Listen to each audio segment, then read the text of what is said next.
Hello, TCG and Lorcana enthusiasts, and welcome back to yet another Lorcana gameplay review.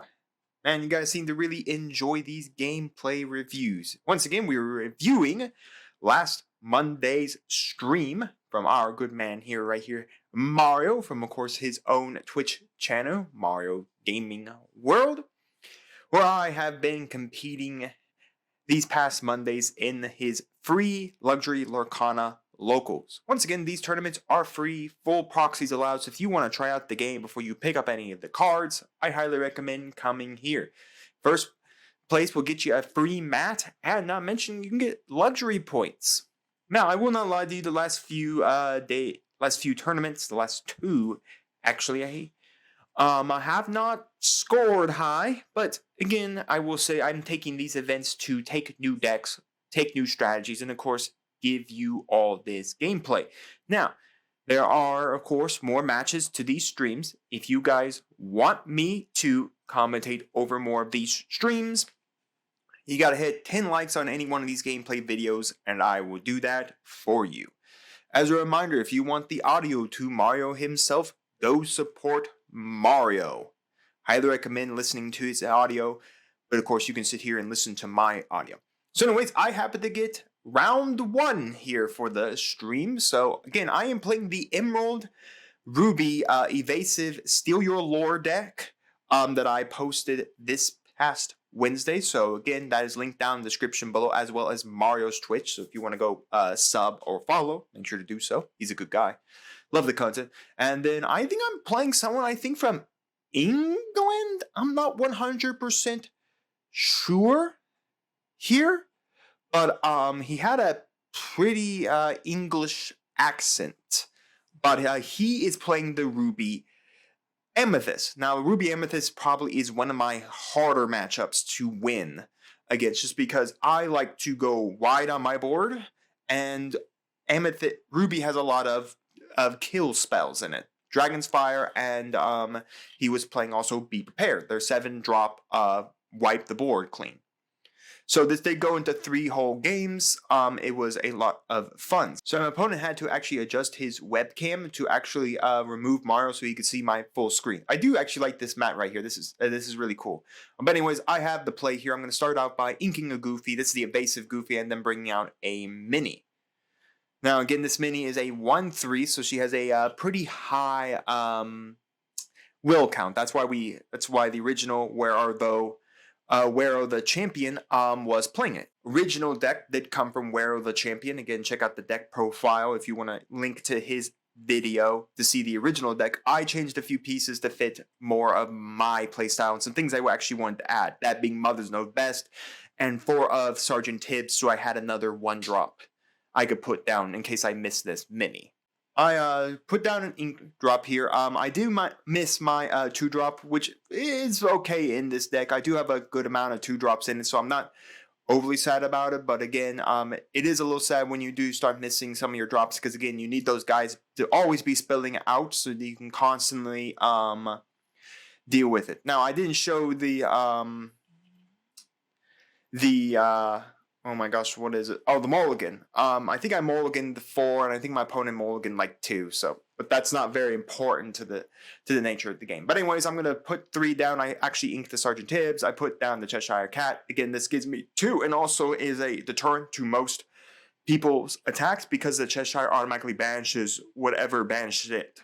So a lot of times for 2 lore and for 3 will, it does become a target for some people. So anyways, I am kind of just telling my opponent about the Cheshire Cat effect here, the nature of him. But anyways, he's going to put down a Gaston. Gaston, of course, is the reckless one that doesn't quest for any lore, but will be able to smash into anything. So, fun enough, having the Cheshire Cat here forces the reckless to go into the Cheshire Cat.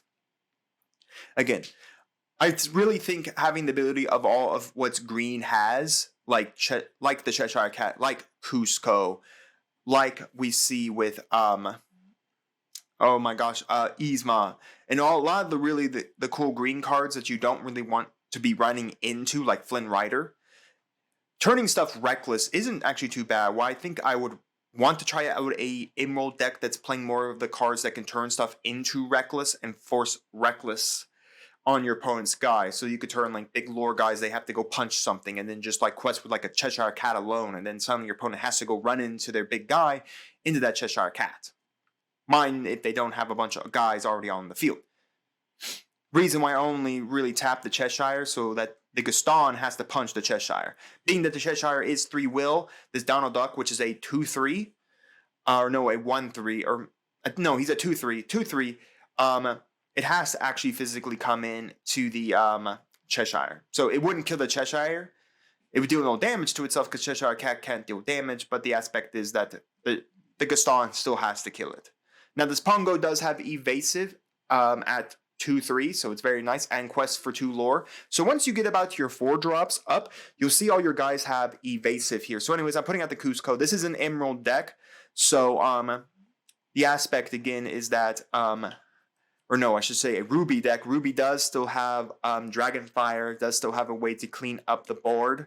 So you will notice pretty quick, once they get about to 5 to 7, that's when every one of their kill spells are active. And if they get to 9, that's when Maleficent, the big dragon Maleficent, is active.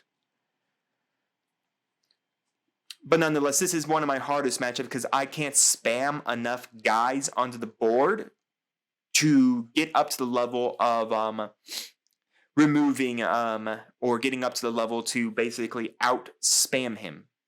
Not mentioning he's playing cards like Aladdin, which on play will steal a lore from me.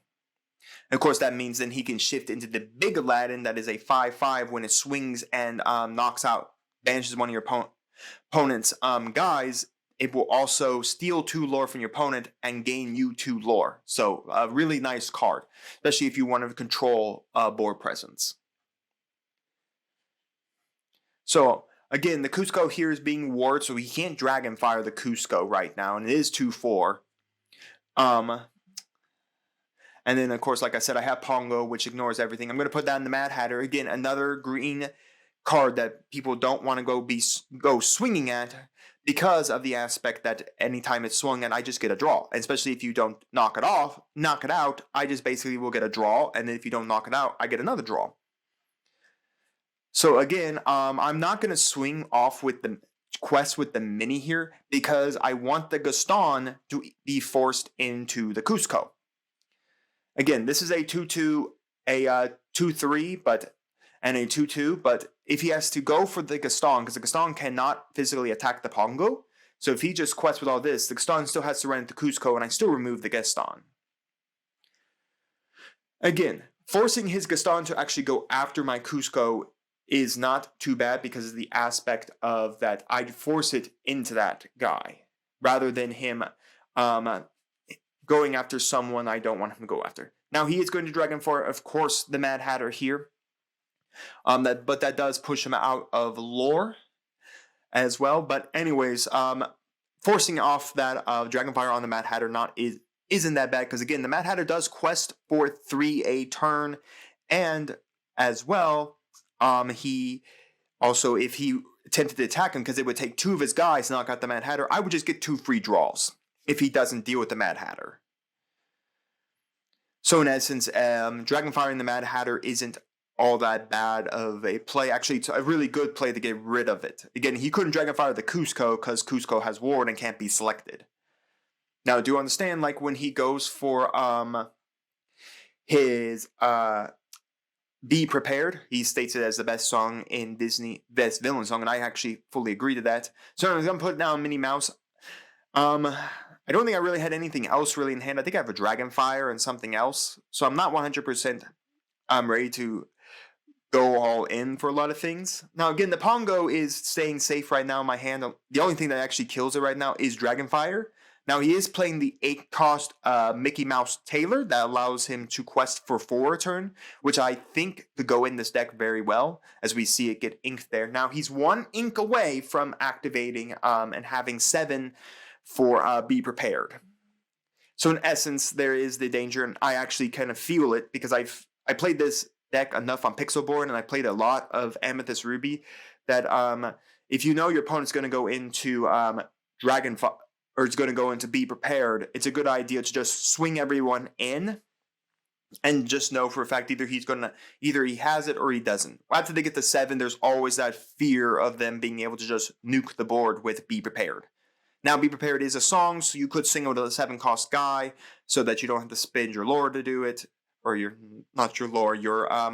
ink to do it. But of course, most time what you see with this deck and why this deck uses it, most of the time you see it activating in when they pay 7. Which means, of course, they're out themselves, and then, of course, it does out their own board, so you kind of know when they're going to do it, because they'll just go quest with all their guys. They won't swing into any of your stuff, and they'll just go, bam, he's just going to go board wipe. So anyways, I'm going to pay 5. I'm going to do Steal from the Rich. I know for a fact, I strongly believe he's going to board wipe me, so what Steal from the Rich does is that I'm going to be able to swing with all my guys, and I'm going to be able to gain my lore, but also steal 1 lore for each guy that's swung, or is questing. So he's going to minus out 3 lore here. So basically, the 3 lore he gained last turn, in essence, he'll have to regain it again. Now, the problem with Be Prepared is that it does set us back to normal board presence, and you'll see it here. Like I said, once they get about to 6, again, if he didn't have it, he probably would have swung over the minis. So anyways, as you see here, he's going to put it down, he's going to quest, and he's going to do it. Yeah. Probably one of the best villain songs around. But it does reset us. It resets him harder because he hard casted it instead of singing it. Where if you sung it, at least you'd be able to mitigate the fact of losing most of your board from that. Now, I think I'm sitting on a hand of non-inkable stuff that I cannot use. So anyways, I'm going to pay 5. I'm going to put out a Goofy. And then this Goofy, of course, has Evasive as well and Quest for 2 at I think a 3/4. Yeah, he's a 3/4. So Dragonfire is the only way they can gain. Being that I'm almost completely elusive on my guys, that is the nature of the fact that being so much elusive on all my guys, it's really nice. I think elusive is kind of slept on in Lorcana. I think you could really build an interesting deck around the elusive mechanic, because there isn't a lot of stuff that can deal with elusive. So anyway, he's paying 3. He's going down to 4. He'd have to ink his last card to go. And then again, I'm only, as you can see here on his mat, 3 away. So this Goofy quests, I gain another lore, gain 2 lore. And then I just need 1 more guy on the field. So I'm just going to put out a Minnie Mouse here.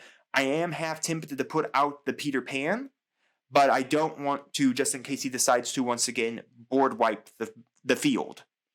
Again, I have game that's sitting right here of a 2 and a 1. So he can only pay for 1 Dragonfire to nuke off 1 guy, and then the Rafiki can't even hit the mini because I don't have the ability to do it. So anyways, like I said, was there just a notion of just passing the turn and then just seeing if he had like Dragonfire? Because I don't know if he want to pay 7 to nuke a single guy off the board.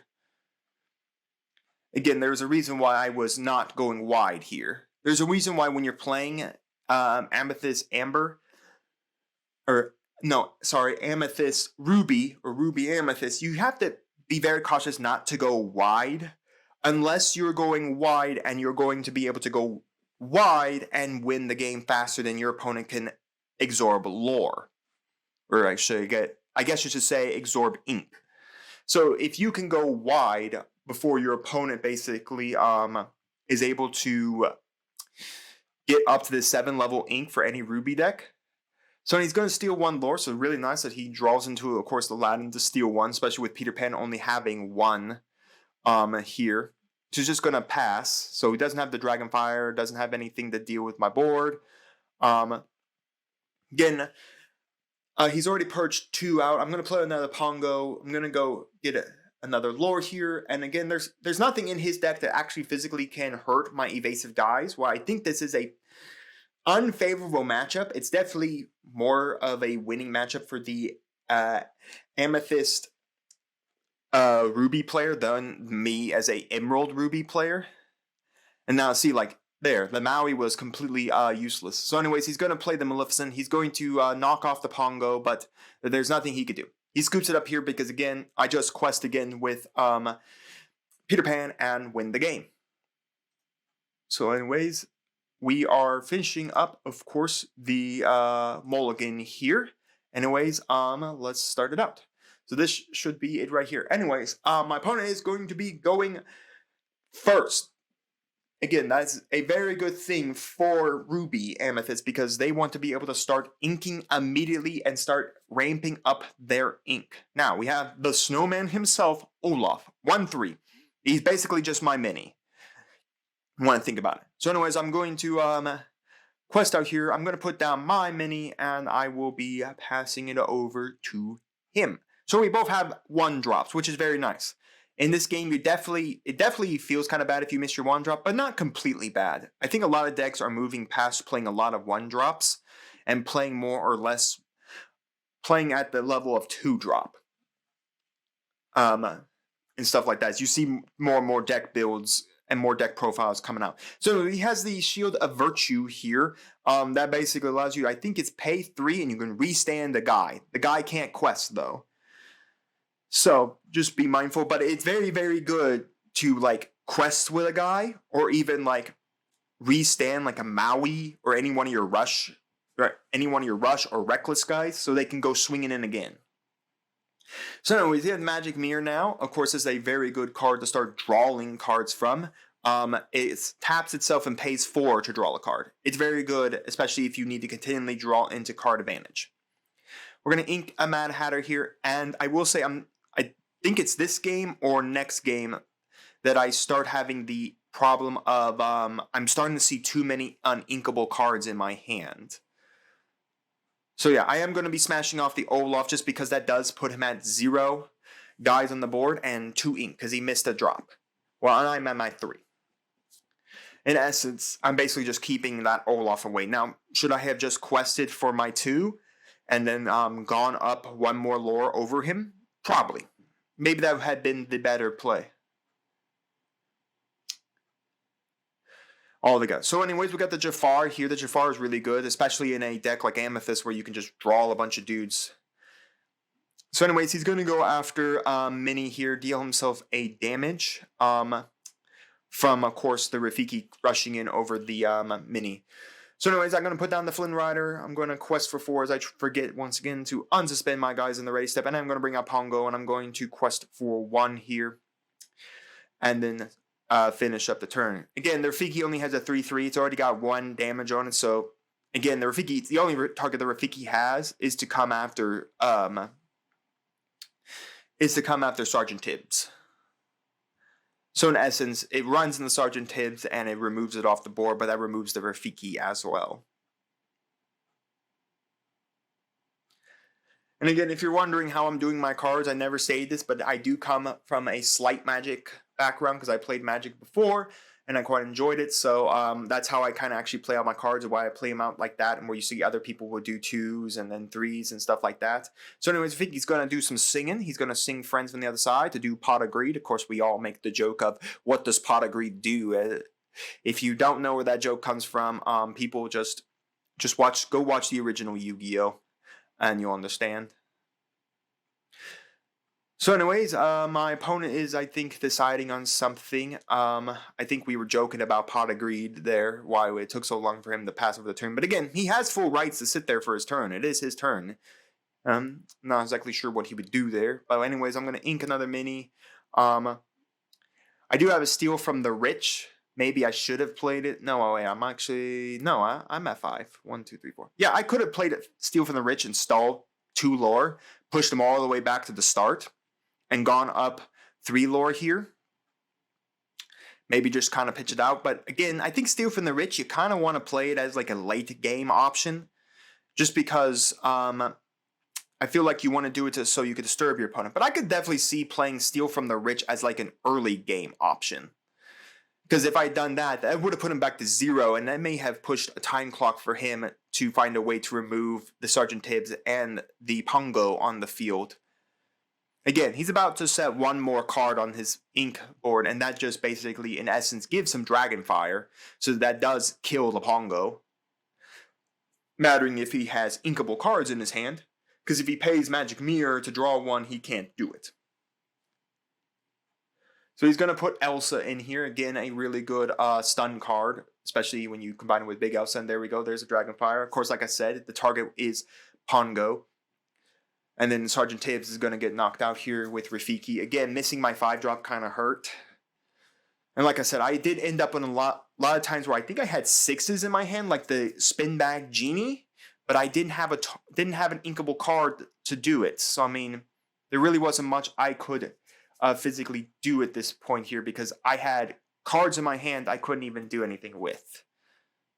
And I didn't want to play a Spin Back Genie with no real target. Not that there's many great targets in this deck to really spin back, because a lot of the high cost stuff like the big Elsa he was playing, Maleficent that he was playing aren't, targets that you really want to be sending. Now, I did play out the Flynn Rider here. I was thinking about inking it so I could get up to my 6 ink and then kind of sit there because I think last game I sat around like 6 ink and won the game at 6 ink. Now, the Flynn Rider is still nice because it's still quests for 2. And I mean, it is a 1/2. It does die the Dragonfire and everything under the sun. But maybe I should have inked it to get into the 6. Just so maybe I could push my opponent back another step. Like next turn, playing the Genie and spinning something back. Like a Pongo. Not that it really matters for my deck. I can smash into Pongos all I want. Because all my guys have Evasive. So I can attack Evasive with my Evasive guys. So anyways, we have Elsa here coming down, of course. This allows him to shift into Big Elsa as well, so it's very nice, and you don't want anyone to get up to Big Elsa. So anyways, I'm going to quest for 2 here. Again, if he comes at the Flynn Rider, he has to discard a card, and such a low card count that he has, even with only really 1 Magic Mirror, is a principle. So anyways, I'm going to Dragonfire the Elsa here, because he is at the shift cost to bring out Big Elsa, and maybe it would have been more worth it to allow him to just shift into Big Elsa and just keep it in my hand and just Dragonfire it next turn.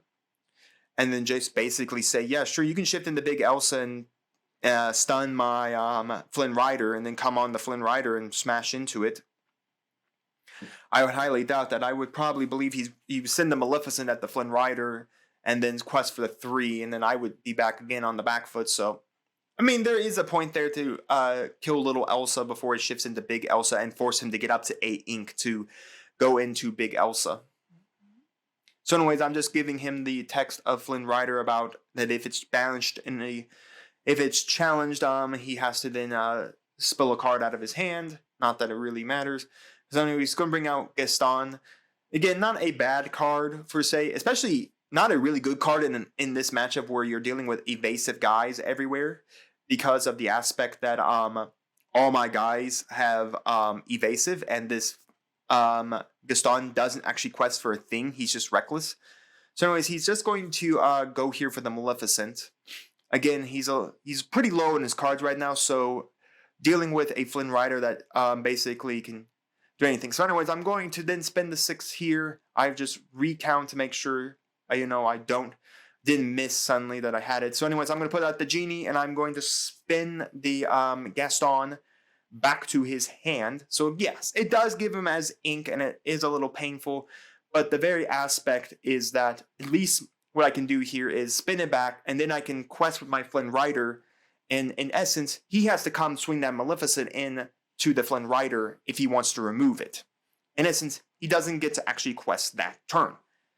So I think this Genie still has very, very good uses in Emerald decks, especially because it does have evasive. It does spin things back to your opponent's hand. So if they have like non-inkable cards, spin it back, or blockers or stuff like that. So anyways, yeah, he is going to, of course, do the sorry, what is the card there? All right, be prepared. So again, not horrible, but maybe I should have waited on the Genie in all truth and honesty. But anyways, I'm going to put out little Genie here, and then I will be passing the turn from that. This little Genie is mostly here to shift into Genie Power Unleashed. That allows you to play 5 cost actions from your hand for free when he quests. So in essence, all you do is just shift for 6 and over little Genie into Big Genie. And Big Genie has, or Big Shift Genie has 3 lore to him. So he quests for quite a lot. Now, I am definitely on the back foot right now to my opponent. Again, I am playing my toughest, my most unfavorable matchup here. So anyways, he's going to bring down Aladdin. So again, this is the Aladdin right here. Not shifting it, but bringing it down for the 7 cost. Once more, when this Aladdin knocks something out by battle, I lose 2 lore and he gains 2 lore.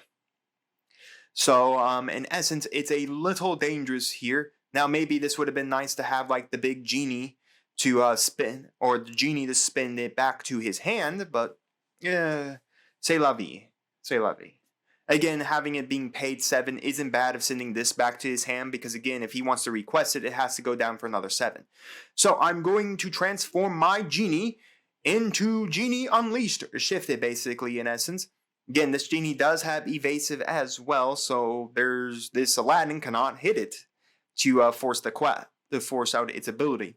So anyways, I'm going to go up to here 3, because it does have 3, and I'm not going to choose to play any 5 cost cards out of my hand. I think the only 5 cost action I actually have in my hand is Steal from the Rich. And well, I can't steal from the rich if I don't have other guys to quest for the turn. So anyways, he's going to pay the 5 to Dragonfire. It's sad. I wish more stuff in Emerald had a ward. I mean, yeah, you could play Emerald Sapphire and play the Shift Aurora to basically give all your stuff ward. In essence, it just stops Dragonfires altogether. But the problem is, again, you got to win before your opponent gets to the 7, because Be Prepared doesn't care if you have ward or not. So anyways, I'm going to go 5 here, and I'm going to go to, of course, Cusco. So anyways, like I said, I am on the back foot right now. And that is not where I want to be in this deck. I want to be ahead of my opponent. And as you can see, we have 19 minutes still left in the round. Now, like I said, we do go in, I will say this, we do go into time for this round. I haven't even told you that yet, so I don't know how you would even know it before then. But yes, we do go into time. Not that it really matters. It does end by the time the round regulated time is over. So anyway, we got the Gaston going down here. Not that he really needs it right now. He's going to go down for the Mickey. Again, that is a 4 lore Mickey Mouse with evasive at, I think, a 5/5 or a 4/4.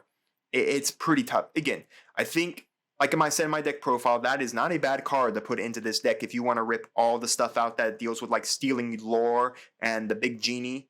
If you just want to do that. So anyways, I have to remove the threat away, just because that does game him way more lore, and I have no physical way right now to target it.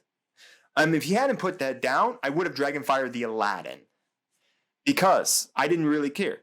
If he put down a Maleficent, I don't care. Maleficent can't target Cusco, so it's going to have to run into Cusco and die, in essence, when Cusco goes for it. Reason why I wanted desperately not to drop something that I desperately wanted to Dragonfire off, because Big Elsa can't target Cusco, so I could have removed the Aladdin and not had him come after Cusco with a guy that can steal 2 of my lore and gain 2 lore. By the way, this Aladdin does not actually have to stay on the board for his effect to resolve. He can still resolve at normal. So I'm just trying to stay ahead of him. That's why I decided, well, if he's going to swing the Aladdin, let him swing the Aladdin. Let him remove the Aladdin altogether. If he's going to swing the Aladdin over the Cusco, might as well just let him do it. Remove the 1 card out of my pool. But again, I really wish I didn't have to see the Mickey Taylor, because I definitely would have ignored it completely. Dragonfire the Aladdin, so I didn't have to deal with the Aladdin, so that the only thing on his board would be an Olaf and whatever else he played. Again, I don't care about Maleficent either, because again, Maleficent can't harm me. I don't care about Big Elsa, because again, no matter what, he'd have to run something into Cusco to remove it.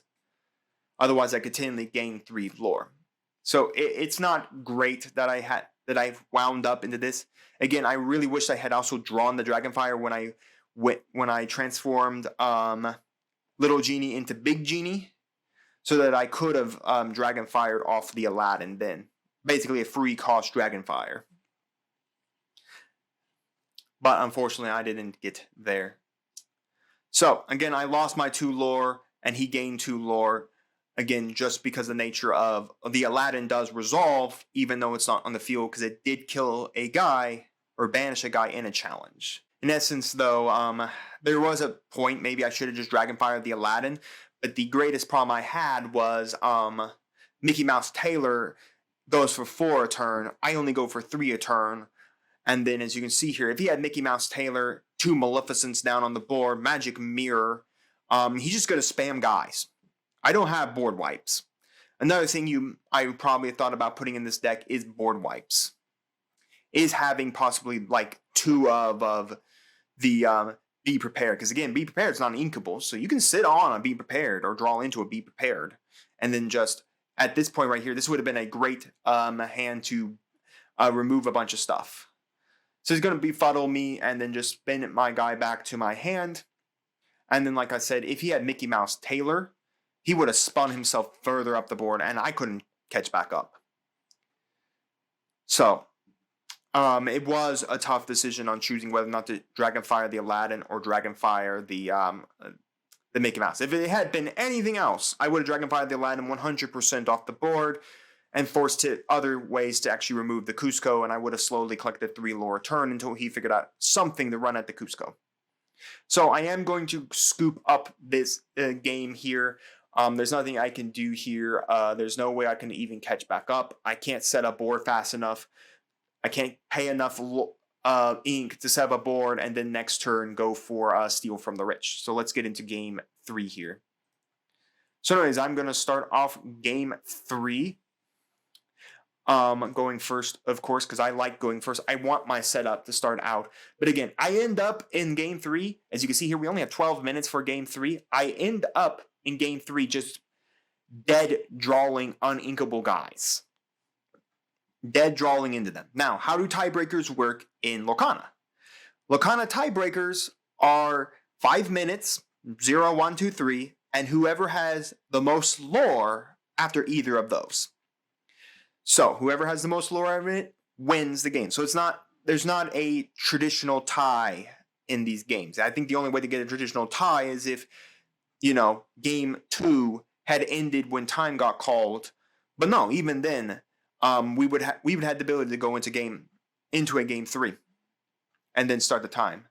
But anyways, now of course we have a Gaston, and that is the one problem, that this deck's ability to rush him out and have him as a big beat stick is not great, especially a beat stick that has 2 will on him.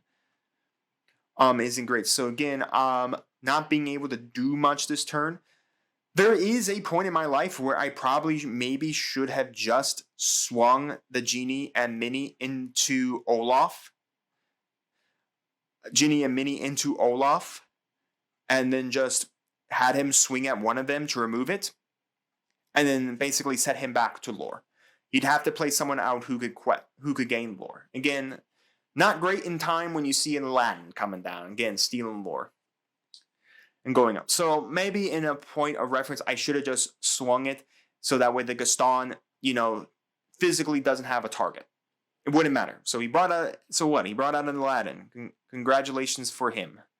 Anyways, I'm going to quest with a Cheshire. I'm just thinking on it, but yeah, I'm going to quest with a Cheshire Cat. I'm going to gain the two lore here. That now ties me with the Olaf. But again, I'm forcing Gaston to come at me because he could swing Olaf, and then he could swing Aladdin in to then go for the knockout here. I'm not exactly sure why he didn't actually do that, because he could have kept the Gaston around. But anyways, now he has Jafar out on the deck. He does try to pass. I think this is, he tries to pass with the Gaston, but anyways, I think I remind him about the Reckless Gaston coming down, and Cheshire Cat is going to remove the Gaston, so I don't have to worry about it. Now I have to worry about this Jafar, because Jafar does quest for 2 a turn, and his power is based on how many cards is in your hand, and his lore is always at 2. And he's got a 5 will. So I'm going to Dragonfire off the Jafar so I don't actually have to physically deal with it. And I think I'm going to try to deal with the board here. Again, he has to physically rebuild his board. So in essence, maybe I should board control.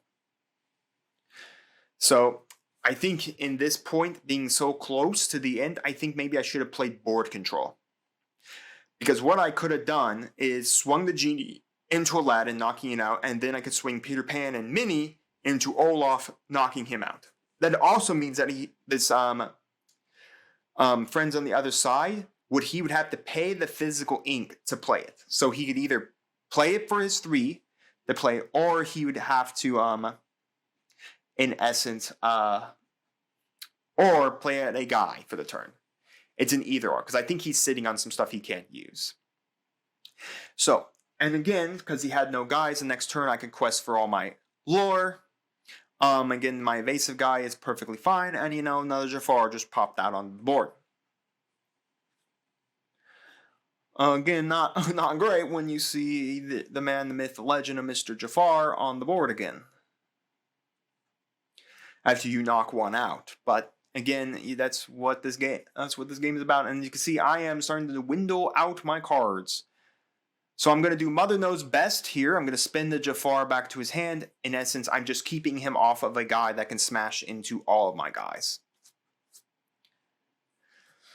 Now, once more, if I had probably played board control last turn and just killed off these 2 and then just spun the Jafar, then sure, he would be at a extreme disadvantage, because now I have guys who are still in the board, still fully healthy, who are perfectly fine.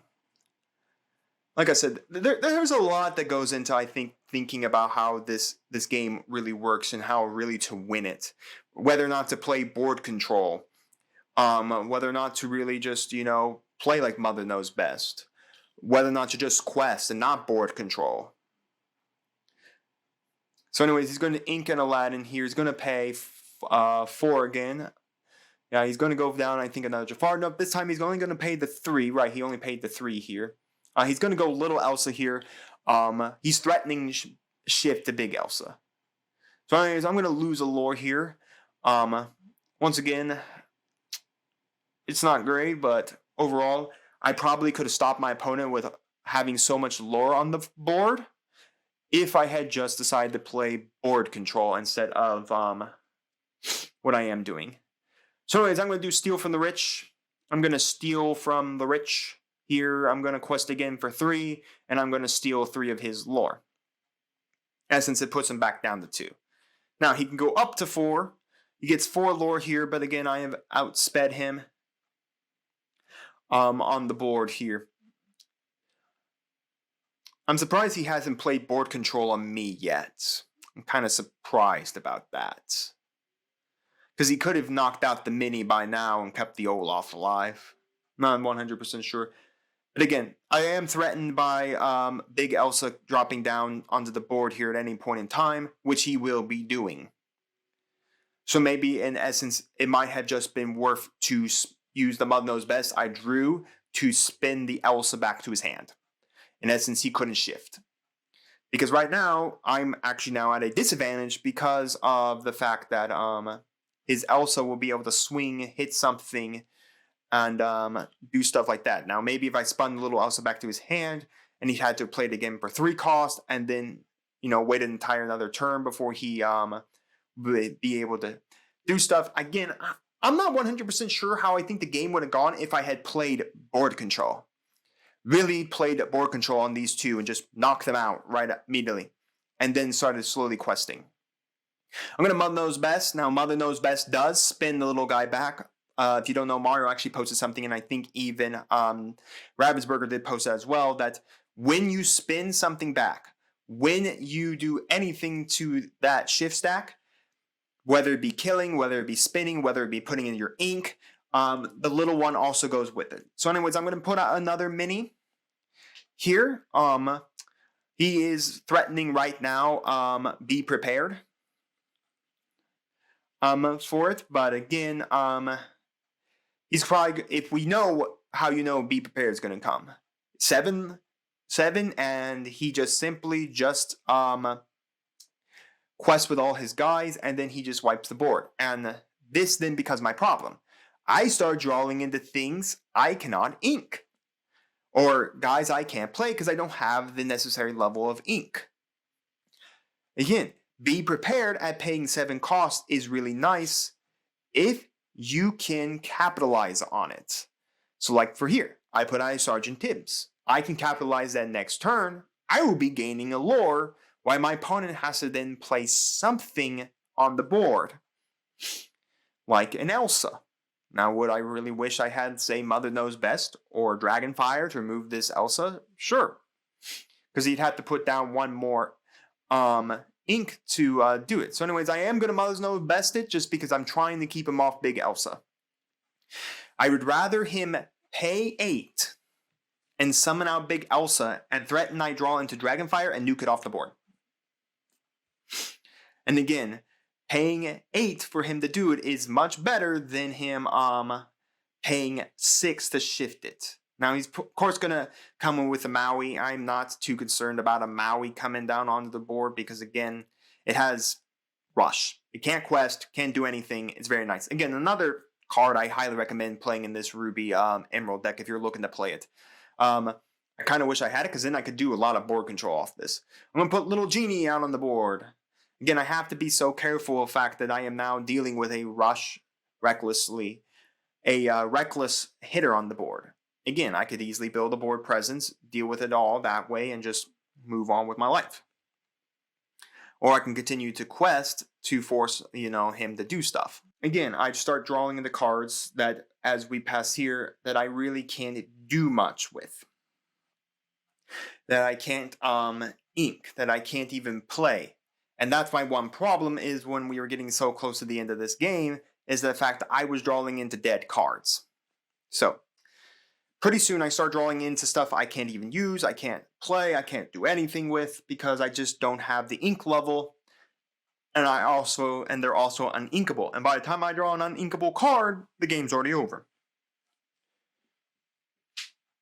Again, I'm not so concerned about a Maui because the Maui already only has 5 will. If it smashes into this, it only has a singular will left. So if it smashes into a mini, once it quests, it's pretty much done. But my greatest fear right now is that I still have to deal with Big Elsa. Again, he put out Little Elsa, so there's not much he can do. Again, the Reckless has to go off, so he has to smash something in, and he will be taking the 2 damage here. So that does put the Maui down to 1 left. So anyways, he's going to start paying, he's going to pay 5, and he's going to drag him, he's going to shift his Elsa here. Yeah, here comes the Elsa again. This is where I really wish I had the Dragonfire to remove it because, like I said, I don't care about a Maui. A Maui can't do anything to me. I don't know why we didn't catch the fact that a Maui is missing 2 damage on it. Yeah, so there, I drew a card I couldn't use. I'm pretty sure I drew into the Genie that spins stuff back. So I could have spent the Elsa back again and forced him to either hard cast it or play it. So that should have been the end of Maui there. Not that it really truly matters. But anyways, he's now past me in lore because of the Elsa. Now, like I said, there's a lot of things I probably could have done differently for this game altogether. Here I'm going to pop Peter Pan. Now, of course, Peter Pan does have evasive, which does mean, of course, I can now dodge the Elsa. The problem is the Elsa is 3 lore. As you can clearly see, he's about to hit 15 before I hit 15. And not mentioning he can still Dragonfire off the Peter Pan and all of that. As we can see right here, here comes the Dragonfire. It's on the Peter Pan, knocking it out. So again, I can't do anything, and he's just going to continue the quest. Time is over. I'm just going to draw my card, and pretty much it is done. The only thing that saved me is if I could see something here. So I show a Flynn Rider, and I show Steal from the Rich. So I can't do anything in the end of that. I drew Steal for the Rich, and I couldn't even use it. So that was a dead card, and then I draw the stuff that doesn't even truly help me. Yeah. So, I think I could have probably fixed Game 3 a little differently. I think if I played board control that one turn earlier, I think I could have kept him off lore and maybe might have pushed ourselves to win, especially in time. Yeah, it was tough. This matchup is quite tough to deal with, especially because if I don't see the stuff I need, I'm going up a hill in a canoe without a paddle. Again, this is not a favorable matchup for this deck against this deck. As much Pixelborn as I played against this matchup, this is not favorable. I don't say it's impossible and it's you can't win at all. As we saw, I won in game 2. And I was pretty good, doing pretty good in game 3. But again, this is an unfavorable matchup for me. Overall, the rest of the night, I started dead drawing into uninkable guys when I didn't have the ink level to do everything. It kind of hurts. So again, like I mentioned in my deck profile, I would swap out a lot of what this deck's core is, where the champion's original core, and put in a different core, putting more evasive guys in there. Still playing like the spin back genie, because that's still really good, but playing less of that. Probably maybe some Mother Knows Best, maybe putting in like a couple of putting in the Taylor, the Mickey Taylor, putting in also Be Prepared to wipe boards if you can get up to that 7, or not even playing it and just playing your only high cost guy being Mickey Taylor, but knocking out a lot of the uninkable stuff in this deck, and maybe playing some other like 2-drops like 𝐒𝐍𝐉𝐻, so your opponent's not willing to go smash into a 𝐒𝐍𝐉𝐻. But yes, overall, really good game. Really good game. It came down pretty close. I think if my draws had been a little better and I had been a way to remove this big Elsa, I think it would have been pretty nice. So, let me know down in the comments below your thoughts on the gameplay here, your thoughts on how I played the deck, your thoughts on my opponent's play style, your thoughts on what I should have done better, and all of that. I like to read that all down in the comments. Again, hit the 10 like goal and I will commentate more of Mario's streams, what I see for gameplay and stuff like that. And again, you got to hit the 10 like goal in any gameplay video and I will do it. Also, you guys did it. You hit the 10 like goal on the Stitch Amber Amethyst deck. I have already begun playtesting a version of the Stitch Amber Amethyst Snowball deck that I will be bringing to Mario's stream next Monday. I will state right now that deck may not be the exact deck that I showed off in the deck profile or the updated version of it. I did make a few tweaks to add some cards to change how the deck interacts, and so far I've really enjoyed it on Pixelborn. So expect the deck profile of what exact cards I put in there, and expect gameplay of it, even if I have to gift a sub to Mario to get gameplay for you all. So, congratulations on that. And again, if you guys want to see more versions of these decks, like the Emerald Steel as more of control, this Emerald Ruby with more evasive, with like removing the steel from the rich engine, and you guys want to see gameplay of that and the deck profiles of that, you guys just need to hit the 10 like goal on those videos, and I would be more than happy to build those decks, look into those decks, update those decks, bring those decks to Mario's game, try to get some gameplay of it, even if I have to pay Mario a gift sub, and then of course do a deck profile of them. So with all of that said, make sure to like the video, make sure to ring the bell, and make sure to subscribe to the channel, and we'll see you here next time on Mama Dragon's TCG.